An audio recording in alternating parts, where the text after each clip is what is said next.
So my name is Carmina Cerean. I am Lady Drew. My name is Sofiya Salesi. My name is Erin Hollenbeck. I'm Saleh Said. My name is Omar. Once before, I was also a student. I was also a student, of course, and in the Confucianism culture, we have different standards and or let's say code of conduct when you sit in a classroom. So I always tend to be very quiet. If I do not know an answer, I tend not to speak. One of my experiences is that in the beginning, I was not really taking the lead in class. I was more an observer. So that perception of not really being in front of the class made me be seen as a bit insecure. However, I didn't think that. I thought, okay, I just prefer to be in the background. In Spain, it's more normal to just be on the back. So yeah, step by step, I adapted more to how people work in this environment.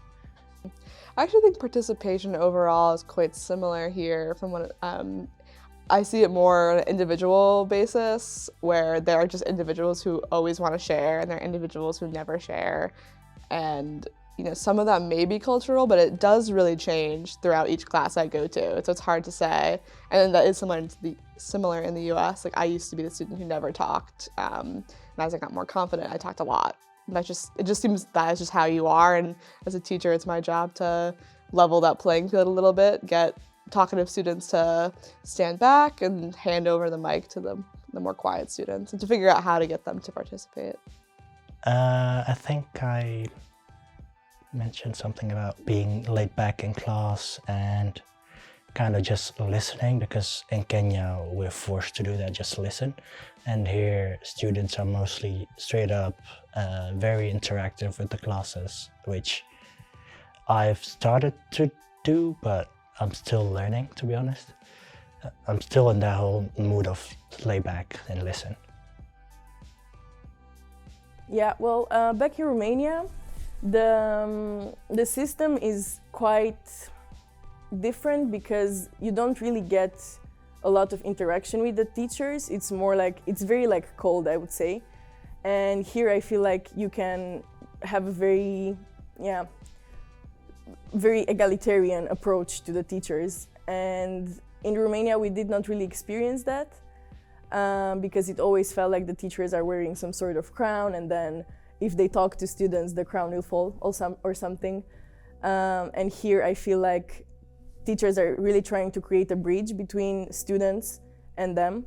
So yeah, in that sense, I think that in the Netherlands, the education is much more friendly, I would say.